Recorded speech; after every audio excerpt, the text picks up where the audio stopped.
किस तरह करनी चाहिए, नहीं, वो तो बाद की बात है।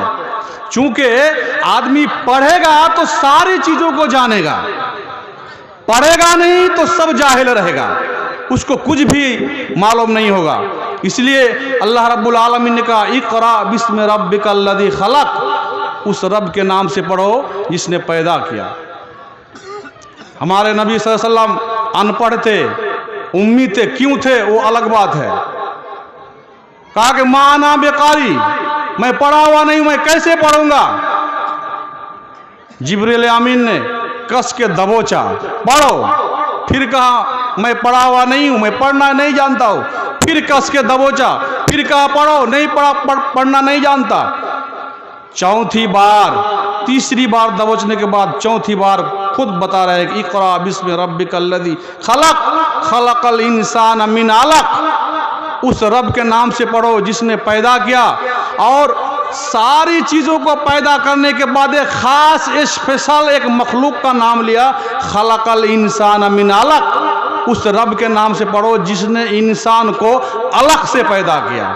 अलग के माना जमा हुआ खून। माँ के रहम में जब पहले नुत्फा जाता है तो 40 दिन तक जो है जमा हुआ खून की शक्ल में रहता है, उससे जो है फिर इंसानी शक्ल धीरे धीरे धीरे तदरीजन देते गए। अल्लाह रब्बुल आलमीन ने कहा कि ऐ नबी पढ़ो उस रब के नाम से जिसने इंसान को एक नापाक कतरे से और तदरीजन धीरे धीरे उसको पैदा किया, उसको बनाया। उस रब के नाम से पढ़ो, खलक़ल इंसान मिन अलक़ इक़रा व रब्बुकल अकरम, उस रब के नाम से पढ़ो जो रब अकरम है, करीम है। अकरम के माना सारी चीज़ों को देखभाल करने वाला, सही ढंग से चलाने वाला, सब कुछ करने वाला, डरने की ज़रूरत नहीं है, वो सब ठीक हो जाएगा। पढ़ो इक़रा बिस्मि रब्बिकल लज़ी खलक़ खलक़ल इंसान मिन अलक़ इक़रा व रब्बुकल अकरम अल्लज़ी अल्लमा बिल कलम, जिसने कलम के जरिए से सिखाया। इस बात को नोट कीजिए, इंसानी जिंदगी के लिए पढ़ना और लिखना दोनों जरूरी है। पढ़ना और लिखना दोनों जरूरी है, और दोनों को अल्लाह रब्बुल आलमीन ने इन आयतों के अंदर कहा। सबसे पहले क्या कहा, पढ़ो। पढ़ने की बात 2 बार कहा, एक पहली आयत में फिर तीसरी आयत में कहा ना इक़रा पढ़ो। और कलम के जरिए से जिसने सिखलाया, कलम देखिए तिरमिज़ी शरीफ के अंदर हदीस है, अल्लाह के नबी सल्लल्लाहु अलैहि वसल्लम ने कहा पूरी दुनिया को पैदा करने से पहले, सारी मखलूक़ात को पैदा करने से पहले, यानी कि सब कुछ पैदा करने से पहले अल्लाह रब्बुल आलमीन ने किसको पैदा किया, पहले कलम को पैदा किया। किसको पैदा किया, पहले कलम को पैदा किया। कलम जो हम लोग लिखते हैं उससे उसको पैदा किया, कलम को पैदा किया। और कलम को खुद कहा कि ऐ कलम उक्तुब, तू लिख। अब कलम बोलता है अल्लाह रब्बुल आलमीन से, कलम बात करता है अल्लाह रब्बुल आलमीन से, या इलाहुल आलमीन मा अक्तुब, मैं क्या लिखूं। उस वक्त न हम पैदा हुए थे, न आसमान जमीन, कोई भी मखलूक पैदा नहीं होती। सबसे मखलूकात में अगर सबसे पहली अगर कोई चीज़ अल्लाह रब्बुल आलमीन ने बनाया है तो वो है कलम को बनाया है। और कलम को बना के कहा कि कलम तो लिख। कलम ने सवाल किया मैं क्या लिखूं। पता ये चला कि कलम को भी कलम भी आलिमुल गैब नहीं है, क्या लिखूं। तो अल्लाह रब्बुल आलमीन ने कहा लिख। क्या लिख, मा क़दरुल्लाह मा काना व काइनुन इलल अबद, कयामत की सुबह तक जो पैदा हुआ है और जो पैदा होंगे सब कुछ लिख। कौन कहाँ पैदा होंगे, किस हालत में पैदा होंगे, किस तरह पैदा होंगे, सब कुछ लिख। कलम ने लिख डाला, कलम ने लिख डाला। मेरे भाई और दोस्तों, हमारा आप जो बैठे हैं ना, बहुत सारे लोग आज फिक्रमंद हैं, क्या होगा, क्या हो जाएगा। वाकई अगर उसको कुरान और हदीस का सही इल्म होगा, कभी भी एक मोमिन बंदा फिक्रमंद नहीं होगा, टेंशन में नहीं आएगा। कुछ लोग तो जो है डिप्रेशन में आ जाते, मेरे घर में ये हादसा हो गया, ये हो गया, फलना हो गया, चिलना हो गया। नहीं, उसको पता ही नहीं है। अल्लाह ने सब कुछ लिख डाला है, कब क्या होगा, कहाँ होगा, कैसे होगा, सब कुछ लिख डाला है अल्लाह रब्बुल आलमीन ने। तो टेंशन लेने की क्या ज़रूरत है मेरे भाई और दोस्तों। तो मेरा कहने का मकसद ये है कि अल्लाह रब्बुल आलमीन ने इन आयतों के अंदर सबसे पहले पढ़ने के लिए कहा और लिखने के लिए कहा। लिखना ये बहुत बड़ी फजीलत वाला काम है।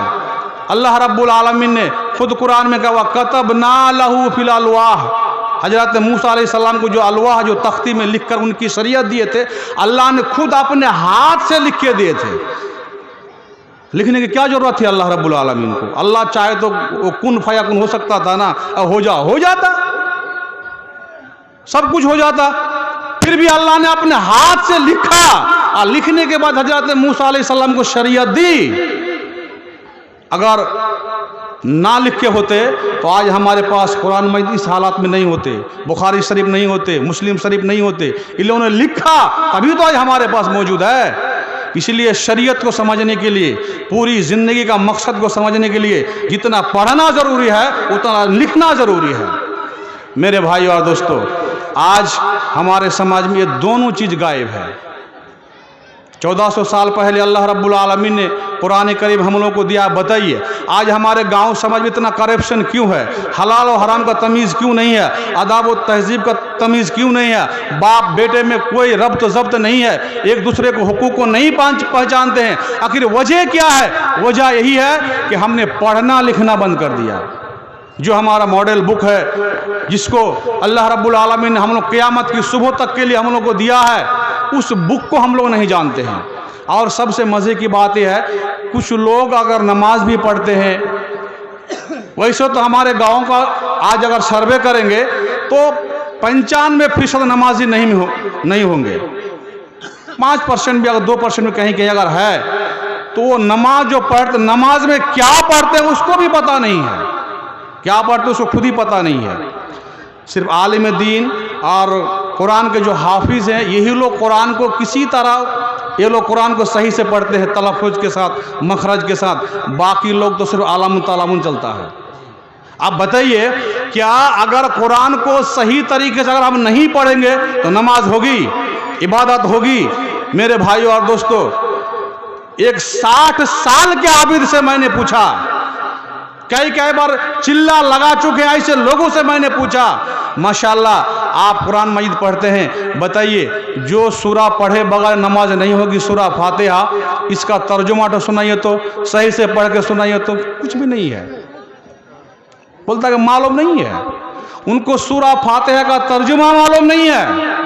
बताइए, नमाज में जो दुआएं हम पढ़ते हैं उसको वो मालूम नहीं है। तो जब मालूम नहीं है तब एक बात बताइए, तो क्या नमाज में आपका दिल लगेगा? नमाज में दिल लगेगा? नहीं लगेगा। आप एक बात बताइए, आपका बेटा MA कर लिया, BA कर लिया, ग्रेजुएशन किया और हाई आप क्वालिफिकेशन उनको दिला दिए हैं, लेकिन उसको कुरान की तालीम नहीं दिलाए हैं। बताइए क्या उनके लिए जन्नत मुमकिन है? मेरे भाई और दोस्तों, थोड़ा सा दिमाग में सोचिए, आज जिस दुनिया के लिए हम मर रहे हैं, जिस दुनिया के पीछे हम हलाल हराम को तर्क कर दिए, समझते ही नहीं है। ये तो चंद रोज़ा की ज़िंदगी है मेरे भाई और दोस्तों, चंद रोज़ा की ज़िंदगी है। एक सेकंड में, एक लम्हों में आप दुनिया से चले जाएंगे। लेकिन इस दुनिया का हम पीछे पड़े यार, जो हमेशा हमेशा जहाँ हम रहेंगे वहाँ के लिए हमें कोई फिक्र नहीं है। आप बताइए कि आज हमारे समाज में शादी ब्याह से लेके, नमाज से लेके, जितने भी शरीयत हमारे ऊपर अल्लाह रब्बुल आलमीन ने लागू किए हैं, कमा हक का क्या हम लोग उस पर अमल कर पाते हैं? बताइए, कर पाते हैं? नहीं पाते हैं। हम नमाज भी पढ़ते हैं, हम हराम भी खाते हैं, जबकि उलमा भी जानते हैं, उलमा बोलते हैं, आवाम भी जानते हैं, बोलते भी हैं कि हम जो अल्लाह की इबादत करते हैं, उन इबादतों के अंदर उस टाइम में हमारे बदन में जो लिबास है, जो कपड़े हैं, इन कपड़े में से अगर 1 रुपया, 1 चवन्नी भी हराम पैसे का अगर है तो वो लिबास पहन करके इबादत कबूल होगी? नहीं होगी। फिर भी लोग क्या करते हैं? हराम माल खाते हैं। फिर भी लोग हराम माल खाते हैं। मेरे भाई और दोस्तों, क़यामत के दिन अल्लाह के नबी सल्लल्लाहु अलैहि वसल्लम ने कहा कि क़यामत के दिन ला तज़ूल क़दम अब्न आदम हत्ता युसअल अन खम्स, जब तक के 5 सवाल का सही सही जवाब नहीं दे देंगे कोई भी बंदा, उसका कदम वही जमा रहेगा, पैर हटेगा नहीं, वहीं पर चुम्बक की तरह खड़ा रहेगा, जमा रहेगा। 5 सवाल क़यामत दिन पूछे जाएंगे।